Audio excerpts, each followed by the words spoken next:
To our first few meetings. Now that we've gotten into our Fire Safe Council, we appreciate everybody's time and effort in coming here. We are going to be just a little bit shorter than originally planned, going just till 5 o'clock today. And I want to thank you all for coming. We've already done our roll call, so then we'll have any member announcements that we have. Any announcements from our members? Brad should be able to share a screen. Yeah, can you hear me there?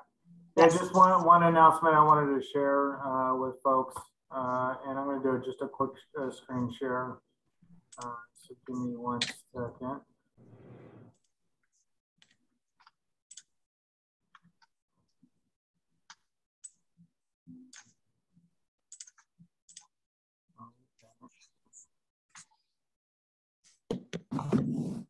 Hang on 1 second. Elaine, did I see you raise your hand? Do you want to do an announcement while Brad gets us quick? The Yolo County Commission on Aging and Adult Services, in partnership with the Office of Emergency Services, has just posted 6 modules for emergency preparedness.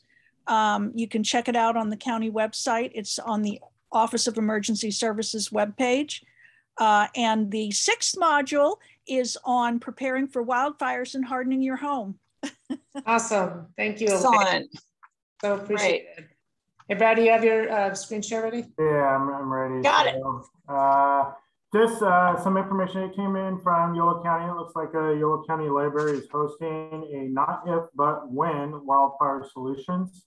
Looks like a web-based training. I just got this, so I don't know too much about it, but it seemed to fall along the lines in the topics and discussions we're having with the Yolo County Fire Safe Council.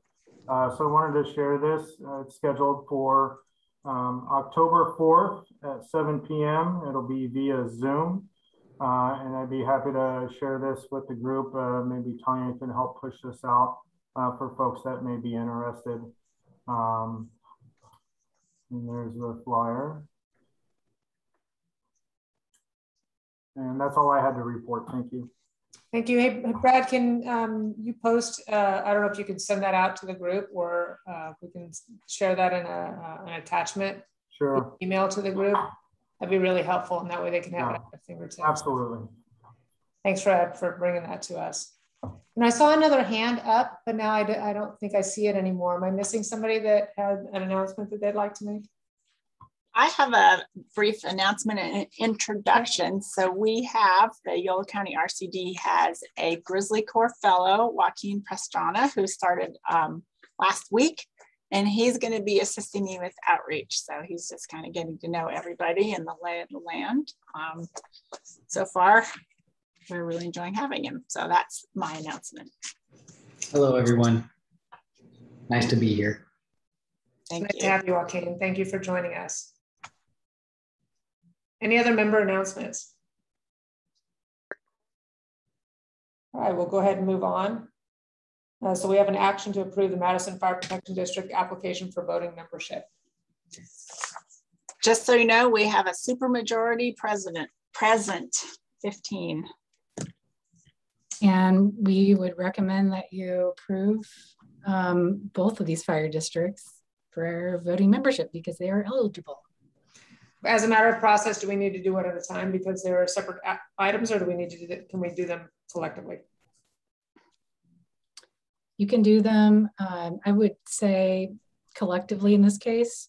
I don't know, well, we could do it individually, either way. Let's go ahead and do them individually, and that way just setting a precedent for future if there are more than one item. Yeah. So let's go ahead and take a vote for approving Madison Fire Protection District application voting membership. Do we have a first or a second on that? I'll make the motion. I move. Okay, or I'll second it then. Chris, I see that you made a move, Chris Rose, and then Bill Weisgerber to second the motion. It was Mayor Cowan. I'm sorry, Mayor Cowan. Thank you very much. And then Bill Weisgerber to second the motion. Correct. All those in favor? Aye. Aye. Aye. Any opposed? Any abstentions? Motion passes. Approval of Dunnigan Fire Protection District application for voting membership. We could have a motion. Okay, I'll move that. Bill Weisgerber. Bill Weisgerber's moved. Kurt second. Kurt Johnson is a second on that. All in favor? Aye. Aye. Aye. Aye. Any opposed? Any abstentions? So moved. All right, thank you all. And welcome to Madison and to Dunnigan for our voting membership. Thank you for your application. Hey. All right, thank you. Get on to the coordinators report. Okay, before I share the screen, I'm going to turn it over to Chris Rose to share his top story news. I've been told that I can't share personal information or any kind of personal achievements, but just stuff focused on fire in Solano County. So that's what I'm going to do. Essentially, we have learned in the last month that we have received 3 of the grants that we've applied for in Solano County. And just to give you information, a little background information, we're a year behind Yolo as far as this process. 2 of those grants, actually, Yolo has received as well, the RCPP, or the Regional Conservation Partnership Program, which is going to be technical assistance for landowners for post-fire and also some prevention. And then also a Department of Conservation Regional Forest and Fire Grant, in which we're going to focus on outreach, demonstration projects, workshops, that sort of thing. And I guess the cornerstone one was really the CAL FIRE grant that Tanya, we're all working on right now, I guess, where we've applied for a similar grant to establish a countywide fire safe council, facilitate local fire safe council establishment, and then also do a community wildfire protection plan. And there's also an evacuation plan in there as well. So we received confirmation on that. So that really has now kicked into gear, knowing that we're going to be getting those. So we put out a job description 2 weeks ago for basically our conservation project manager that will be our lead fire person in our office. So if anyone wants a copy of that, you can go to our website. It's a cool job. The other things is that we've, this whole process has brought us, I think, similar to Yolo, closer to our OES. We're working in partnership with OES. They were the lead on the CAL FIRE grant.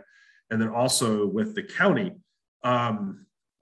which is great. So we're currently in the final editing of our MOU with Solano County, as far as it describes how we work together on wildfire prevention and preparedness and protection. And also we plan to have our first, although I've been saying this for a couple of months, so believe it now, that we plan to have our first countywide fire safe council kickoff meeting in late October, early November. Yeah, so we're creating the lists of all the people we're going to, an agenda, and we hope to do that. So I'm looking forward to doing that. So that, yeah, so I appreciate being able to sit on these meetings with you all. So it gives me context, and I'm looking forward to doing the same thing in Solano. Thank you. Great Thank news you. for Solano. And I'll just follow up to say for Yolo, we did not get the Prescribed Burn Association grant that we had applied for. That was a CAL FIRE fire prevention grant to basically build a Prescribed Burn Association, or actually to essentially build a prescribed fire program in Yolo County. The program ended up being oversubscribed, which was unexpected. You know, awards needed to go to areas that were highly impacted, like Solano, Santa Cruz, Plumas counties, and so on. So I've gotten some feedback about, you know, apply again.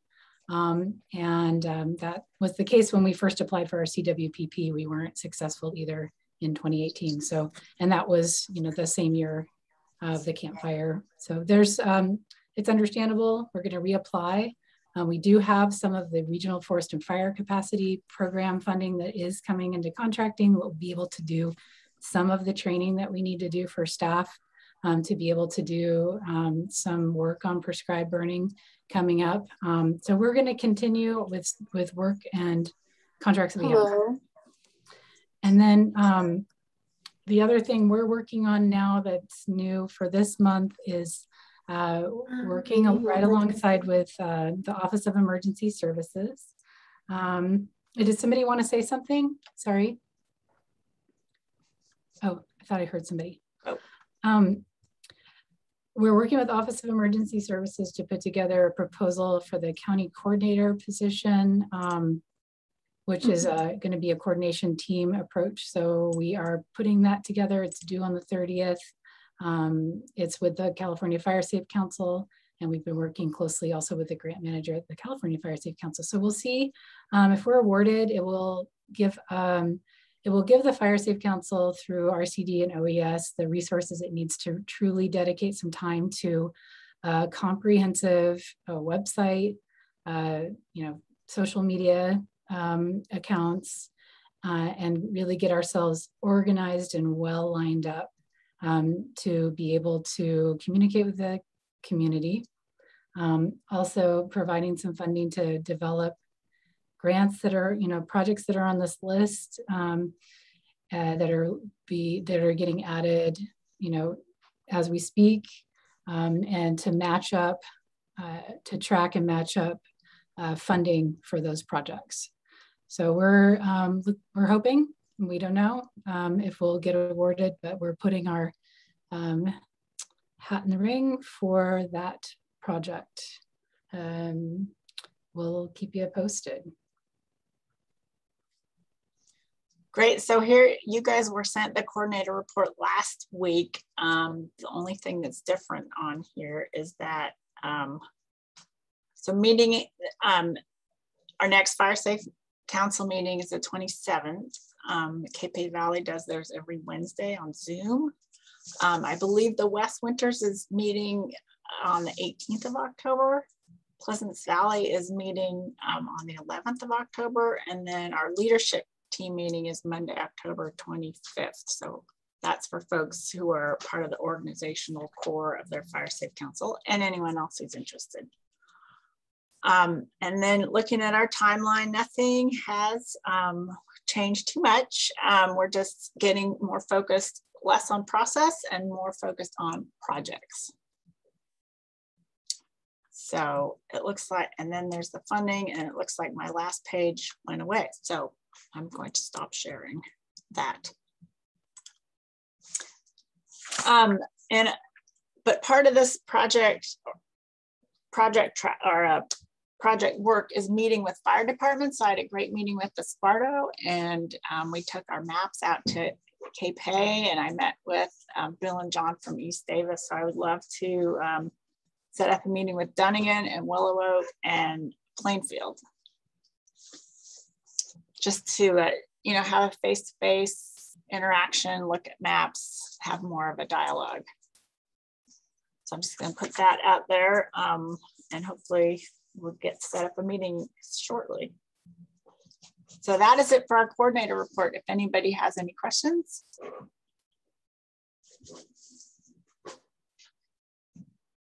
Okay. Thank you very much, Tanya and Heather. Appreciate the action. So the action now is to create a YCFC website advisory committee. You want to tell us just a little bit about that and what the best fast forward is on that? I'm going to turn that over to Heather. Okay. So we do have some resources now to start working on a website with the current grant we have and our Grizzly Corps member, Joaquin. And so we think it'd be nice to have a committee, of maybe 3 members of this group, at least. I would think what would be great is to have some different perspectives. Somebody from emergency services, and then, all the community groups would be ideal, but definitely wanting to get the perspective from the home hardening and community safety.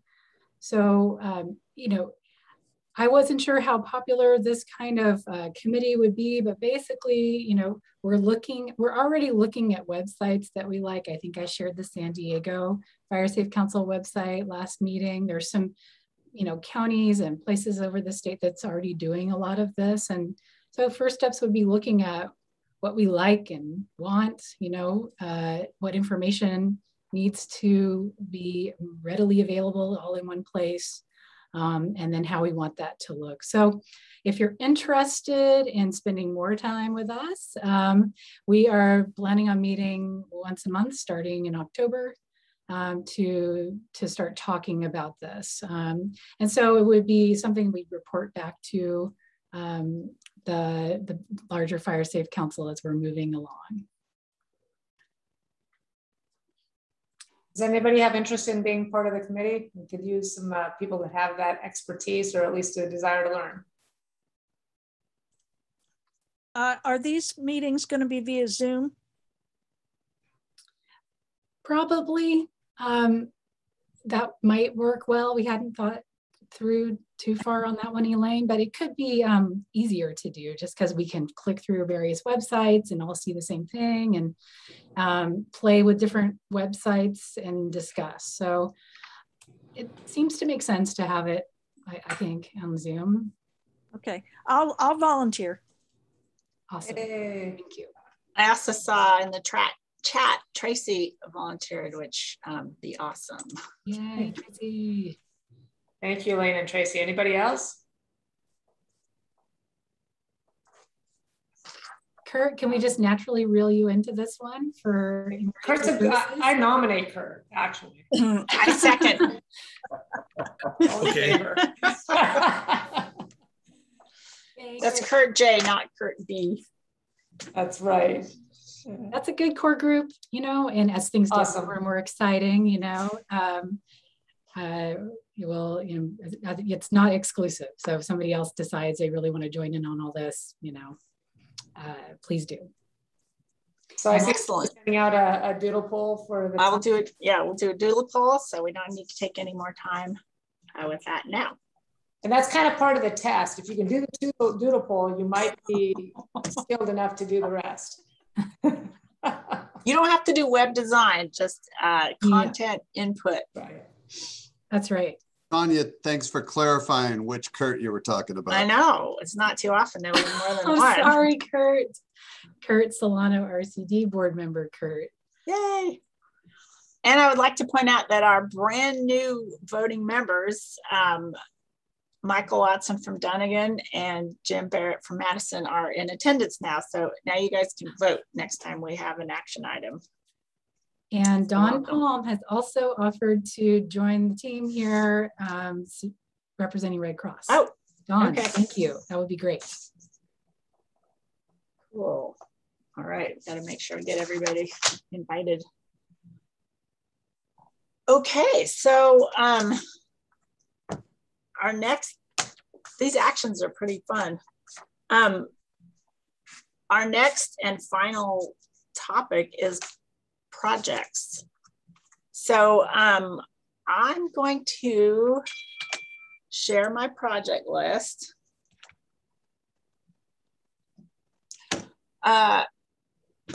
No, but we have a recording and I will make minutes. I'm going to share my project list, and it's basically the kitchen sink, and then we're going to have someone who has filled out a project form share a little bit about a more detailed, let's see, is this working? A more detailed project description than a line on a spreadsheet. So the first category is vegetation management. Can you make it bigger? For those of us who can make it bigger, yes, I can. Yeah, that's much okay. Better. Yeah, because what I see and you see are different. Thanks for reminding me of that. So I'm not going to go through all these one by one because they're basically a lot of ideas that are put up here. Some of them will be sifted out. Funding needs to be decided. Kurt told us, oh, that's not vegetation management, but it's basically, you know, people have had ideas, they get put up on here, and then our steering committee will reconvene in the winter after fire season is over and talking about these in more detail. But we do have a few that we think are shovel ready, which don't need permits and et cetera, et cetera. So that's vegetation management. That's a lot, but we also have a lot of suppression and support and access. Access is way bigger than I thought it would be. So yeah, there's lots of access projects, and some of them are little tiny things like getting addresses. Dana, raise your hand, please interject. Yeah, it would be helpful to the OES staff if you could maybe put a column between A and B that's kind of some kind of a ranking, and put these in the order that you want to see them done in with your steering committee and everything, because we are getting asked by a board member to give kind of the projects that are remaining that we don't have funding for kind of up to them and in order for another pot of funding that Senator Dodd's office helped us get. So we're going to have to come up with that list one way or another. Okay, well, here we have a good start. And I've got that in there. Thank you, Dana. Dana, can I ask a question on that? So we had talked about funding ranges before, and that, you know, we might have 7 or 8 projects that are all under $10,000, and then we might have a project that's 1.5 million or something like that. How does that work into the ranking? So that's kind of why I'm asking for more like the progression. If you know that something needs to be done ahead of something else, or something needs to be done before next fire season, and I'll kind of pick on Tara since I see that she's on here as well, because it's her supervisor that's asking for this. You know, we went for a grant for a siren system, and then we also went for a grant for the Prescribed Burn Association, and both of those already got declined. So we already know those 2 things are going to go on that staff recommendation, but you guys have a lot of other projects here. We want to meld those in too and give a really great staff recommendation to the supervisors on kind of which things we should attack in which order, because there's not enough money for everything on this list by any stretch of the imagination. So we're going to have to prioritize. I'm wondering if it doesn't make sense for us to, and I see that we have like a suppression and support area and others, but I'm wondering if it doesn't make sense to further break that down into the funding range. And then, you know, say out of the funding range of those that are really expensive or long-term, you know, this is the prioritization. Out of a funding range, you know, another funding range that maybe is very small, this is the prioritization. I don't know, that kind of rings like it might work for me. Well, in the world of like grants, as Chief well knows, you know, sometimes there's a smaller pot of money that's left over from a bigger project. And so the more that we know the proposed dollar amounts, and I'll pick on the siren system. So we're not even going to send a recommendation up to the supervisors that the whole siren system soup to nuts be in the funding ask, because we know that it's going to be several $100,000 just to hire a company to do the scoping and all the design of the thing. So you do your design out of one grant, then you do your installation out of a different grant. So sometimes they'll be cut apart like that as well.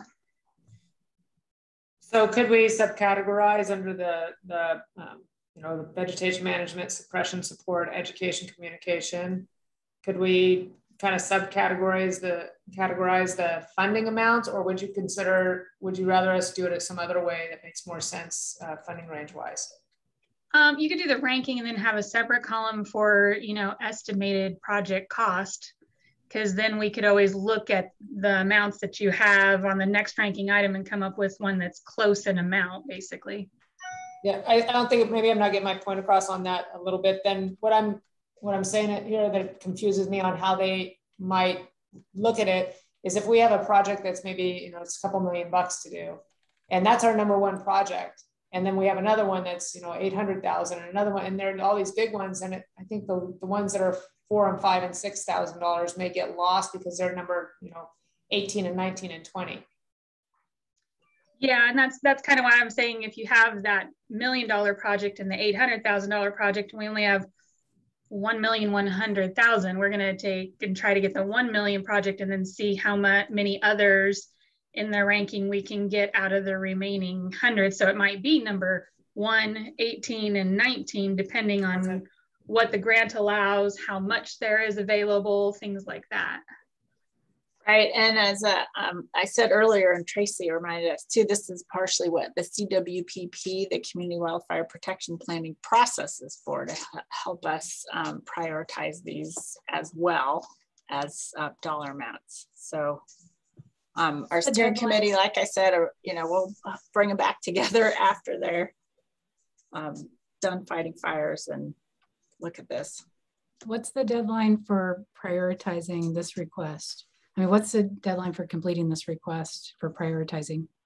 So I am thinking that our board members are going to want our recommendations of how to spend that money that's already been awarded to us. We just haven't seen how it's going to come to us or get the rules behind the money yet. So I can't really give you a hard and fast deadline, but I can say it's probably going to want a staff recommendation before the end of this calendar year for sure. So not next month. I just wasn't sure if it was like end of October or. The sooner the better. And I'll even kind of punt to Tara. Tara, do you have any idea how soon the board members are looking for that staffing recommendation? To be honest, I think Supervisor Saylor is the only one that's fully comprehending this right now. So the one in particular, the $1.5 million that's in the state budget that Senator Dodd got included, will have access to it after September 30th. So I would also think it'd be wise to plan to spend that before the end of the fiscal year, right? End of June 2022. What the budget said is that we asked for 2 million, we got 1.5. So that's pretty awesome. And it's for fuel reduction, alert warning systems, and fire preparedness and mitigation. So I agree with Dana's recommendation that it would be more for the planning piece of the alert warning systems, like because we need that before, frankly, that assessment needs to be done to see if that's really the right solution for some of our communities. But and I of course will lean to the other folks smarter than me, but fuel reduction, that's probably going to happen in the spring. So it can be plans, like make proposals in the fall of, hey, these are our priority areas, and whenever the right time is, like April or May. I know like before fire season gets earlier every year, but the people that know wiser when that would be, and are there key areas that we're not usually getting funding for? And so this is supplementing it. And then other fire preparedness. So I think I would agree with Dana by the end of the year at the latest, just because even if it's segmented, right? The hiring consultant to do the work for the alert warning system could happen sooner, but even if it started January, February, that's fine. But yeah, I guess like maybe by November, if there's a good rank, I think that would make a lot of sense, so that the first board meeting of December can come and the board can prioritize, because we secure these funds, we want to use them to support the community. This was in response, and we want to show the state that we took action. And again, to supplement what we think we might get. I mean, if we have a good chance of getting the CAL FIRE grant next year for the prescribed burn association, then maybe we don't use this funding for that if we think the odds are good for that. Because the other thing about the prescribed burn association grant, it's kind of a long haul sort of project. There's a lot of training that has to happen first. Training and some permitting. So the work and the fuels management wouldn't be done in spring of next year. It wouldn't start getting done until at least 2023, 2024. So we're really having to build up the skill set to do this work. So I'm not sure if it needs to be spent by June 2022, that's the right thing to put in, even though we really would like to do that. And it makes a lot of sense for Yolo just to think about it that way. Yeah, we've got some good veg management things on the list already. Fire break planning, maybe another one to consider. That's something that can happen a lot sooner, that we haven't asked for money for yet, but there's all these other things. And so it sounds like one of our jobs, Tanya, is to figure out how to work with the CWPP steering committee, like you said earlier, to come up with a way to prioritize these.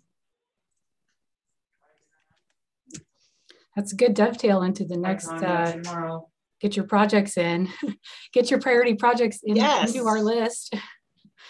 And Tanya's going to show you how to do that. I don't know if you want to do that yet, but.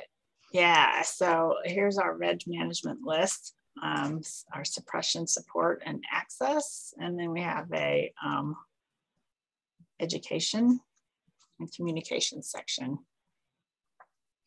These are all cheap and easy, and we've already done, we already did 2 home hardening workshops, and we'll be doing a defensible space ambassador program, etc. So let's see. Any questions on the actual list without going into the weeds, so to speak, on projects? Okay, I'm stopping. There's a good comment in the chat, Tanya, just in case you didn't see it, to put time frame in another column so that we know what can be spent. Okay. Tanya, this is Neil. You would like, if some suggestions aren't on that list, would you like us to send additional ones? Well, that is rather our next topic. So if you guys remember last month, I gave a super brief introduction to the hub site. And it's a work in progress. It's sort of a kitchen sink for information on Fire Safe Council and the CWPP process. And I will put the link in the chat in a sec. So the hub site has, it has maps, it has community-based map. It has a survey on the values, risks, and hazards that you might know about that we might not have captured yet. And then there's the CWPP project survey. So we got a really good, sharp one from the East Davis County Fire Safe Council. Oh, but you know what? If you leave your PDF open for a while, it goes away. So, oh, thank you. Joaquin has put the hub site link in the chat. So that's something that I would suggest you guys go to. So what I'm trying to do is encourage you to fill out this survey so we have more information about the project. And you gave a tour on this at the last meeting, right, Tanya? I didn't go over the form, I don't think. But we have one. So if you fill out the form on the website, then a PDF gets sent to me. And I'll show you what it looks like, but I'm going to let John or Bill tell us about their Hey, Tanya, can we just give them a quick like zoom it like to the website and show them like how to get in to that link there? Sure. So thank you very much, visual learner over here, putting that in there. Okay, so it's up. Okay, it's called the Yolo County Living with Wildfire Hub Site, and it looks like this. So that might look familiar. So it has a little introduction to what the CWPP process is and what we're doing, and then it has these 4 main sections. So there's the base map, and that has a bunch of different tabs. So there's our CWP boundary, which is our county. There's a watershed map. I'm not going to do vegetation because I bet you that'll take a while to maybe load. Just the project, CWPP project piece. Okay, so there's that. There's a fuel model and community values map. There's a survey on hazards, risk, and values. And then there's our project submittal form. So that's how you get there. Name, email, agency, project name, abstract, There's a map where you can pick your location and just fill this out to the best of your ability. So let's look at one that's actually been completed. And there it is. So John or Bill, do you want to talk just a little bit about your project? And we can't see it on the screen. Maybe reshare. Just probably a reshare. Oh, because I switched from one thing to the other. Zoom. Okay. So is it, we've gotten one submittal so far, Tanya, or two?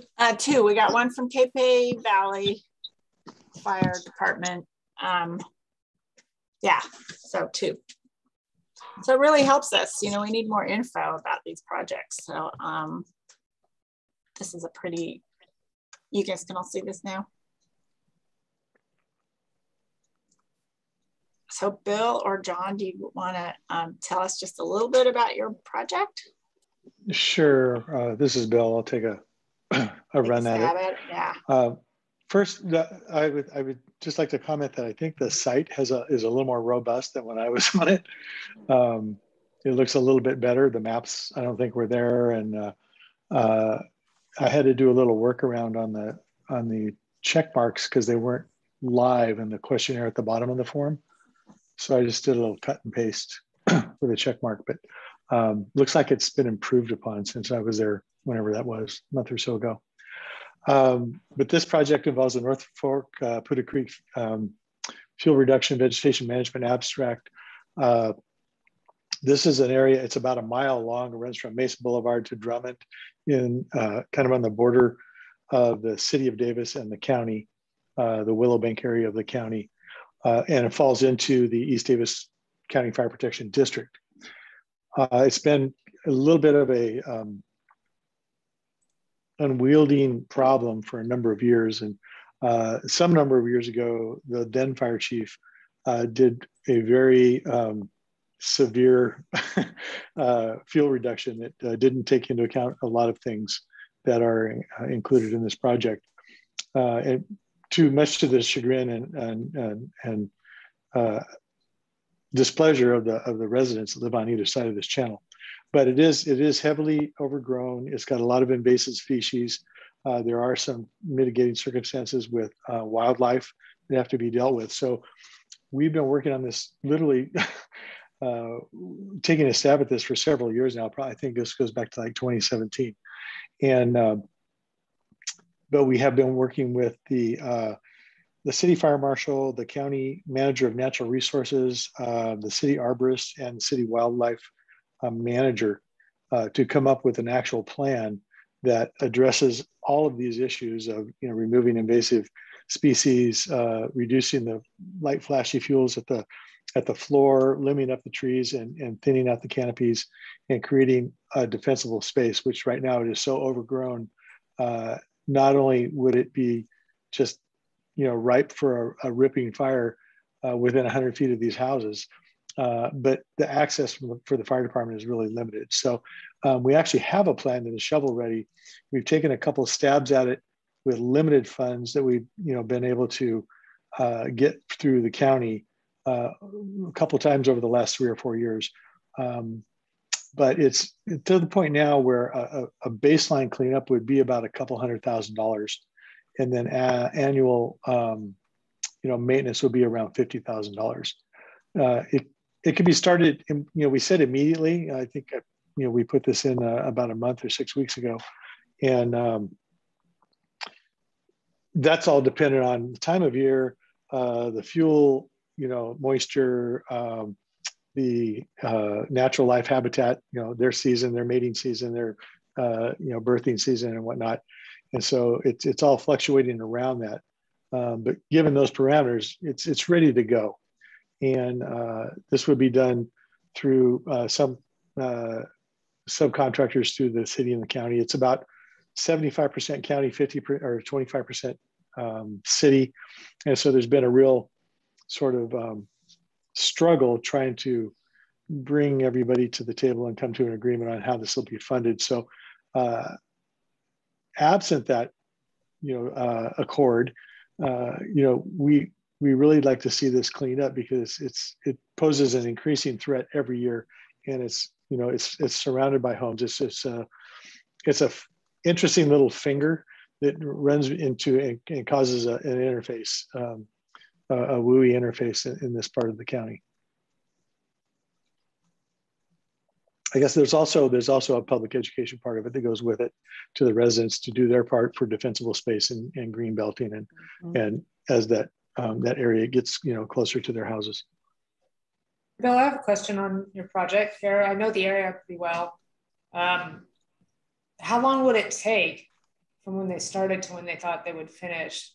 Well, we said 6 weeks, and we've had we've had crews in there to do kind of a cursory Band-Aid job, and it's taken a couple of weeks. So I would say probably 6 weeks is a good estimate, start to finish. I also have a question, Bill. Is the primary method of veg removal is just manual removal with crews? It's primarily handwork, yes, because of both the terrain and the sensitivity of the habitat areas. You just couldn't go in there and do, you know, mastication and machinery. Did whoever, I'm not sure exactly, you know, what kind of committee put this together, but was there a consideration for grazing in the understory? Grazing in terms of, what are you talking about, cattle? For fuel reduction. Oh, for goat grazing? Doesn't seem too conducive to that. It'd be really challenging because the area is not fenced, and it is kind of in an urban area. So that's a great idea and very ecologically friendly, but I think it'd be very challenging because it's kind of a ravine with a very heavily traveled foot and bike path on the north end. So, and most of the fuels would be ones that the goats couldn't really get to, because the main items of concern are a lot of very tough, smaller trees that serve as kind of fuses that might end up laddering into some of the bigger vegetation. But yeah, if we could pull that off, that would be great. But this project is a little strange just because of where it's located. And I think I know where you're talking about too, Bill, on that, and Dash, having traveled it a whole bunch. I think it's not that we couldn't do the fence section right along the bike path and on the backside of the homes, but the terrain is such that it's just not really very conducive for where you might put goats. Not that they can't get it there, but the way they operate, and then the fuel types, I would agree, are probably not the best for goats. Yeah, the grazing part of it is probably a very small percentage of the overall thing. The project, we have a lot of you know, overgrown, very large eucalyptus trees, you know, 50 feet in the air that you know, they need to be limbed up. The canopies need to be thinned, and then there's invasive species down below that need to be removed and thinned, and those types of things. So that's a great idea, but it's not a prime goat grazing type of project. Yeah, urban goats. I would guess that it might be able to be grazed after the initial. It's possible at that point, even though the terrain's just slightly challenging, that by that point, maybe some grazing might help reduce year over year once the main work was done. Yeah, perhaps as a part of a maintenance program afterwards. So as we're getting into fuel, talking about projects, which is really exciting, and why we're excited, you know, the RCD, that's what we're about, is getting projects done. It had me thinking that I just want to make sure I mention this as something that we are building capacity to do is deal with CEQA for fuels management. So some of these things are going to need CEQA. We have been working with CAL FIRE, and we're planning on doing our first, what's called a VTP, Vegetation Treatment Plan. And it's a CEQA requirement for some of these things. So we're going to be learning how to do that. That's one of the things we'll be able to offer going forward. So one of these projects or vegetation that's going to need that comes to the surface as one of our major priorities. You know, that is something that if we, it wouldn't be probably an early action item. That's the only problem. No matter how you slice it, those things are going to take some time. But there is a statewide it just got finished in this last year or so.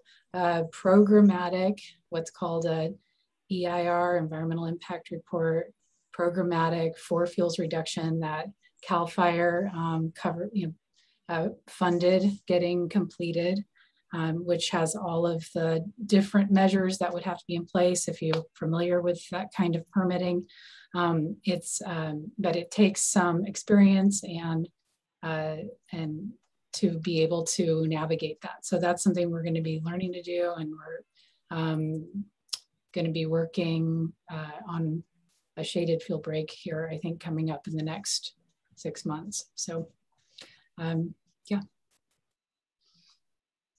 Excellent. So we have about 10 minutes left in our meeting. And I wanted to remind you guys, I'm putting it in the chat, there was also the smart editor, which is a map that you can add things to. It's not on the hub site. So I put that very ugly link in the chat if you want to add some stuff. But this just shows how important it is to fill out the project survey so we get some good info like Bill and John were able to provide with the North Fork of Poudre Creek. So thank you guys for sharing that.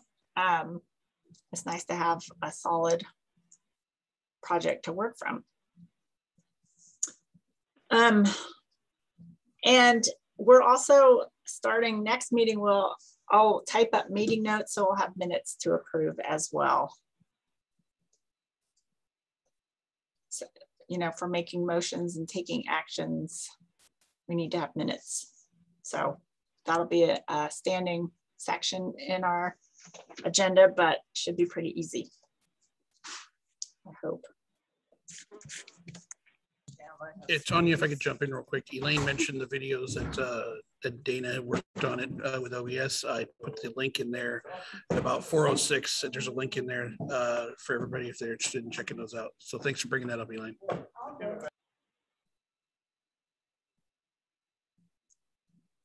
Oh yeah, big long link. Okay, thank you.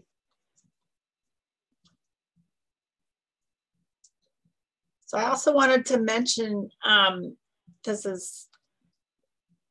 mentioned at the beginning, we're hoping to do a wildfire risk assessment training.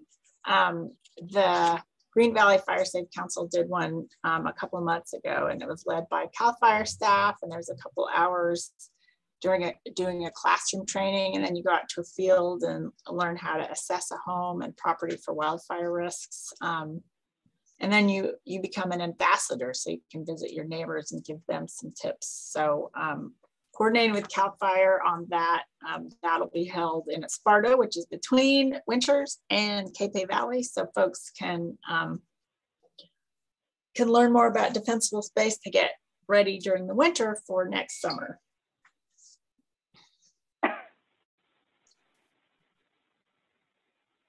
So that's all I've got. If other folks have anything else to add.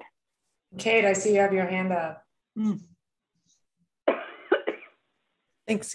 Quick question. And so Kate Laddish from IHSS Advisory Committee, and the wildfire risk assessment is really exciting. And I was wondering if there's something that's similar but is applicable to multifamily housing, because I think that's kind of a place that falls through the cracks. And so I know Jim Stelly from Winter Senior Apartments is on here, and there may be others in the community who could benefit from just getting a sense of how to assess risk in a multifamily situation, and then what the protocol is for addressing any risks that are found.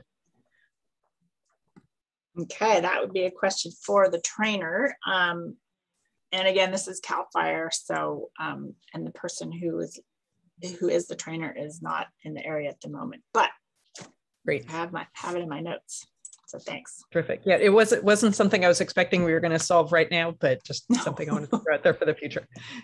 Yeah, and Tracy pointed out there are many homeowner assessments, so including multifamily stuff. So great. You can look in the chat. She put some info in there.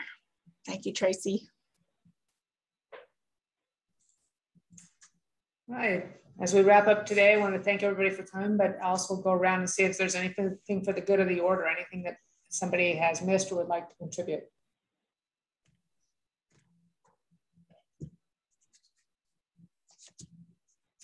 All right, wonderful. Thanks so much. And don't forget to put in any interest that you have in projects, and be sure to go on the sites and check out what is there.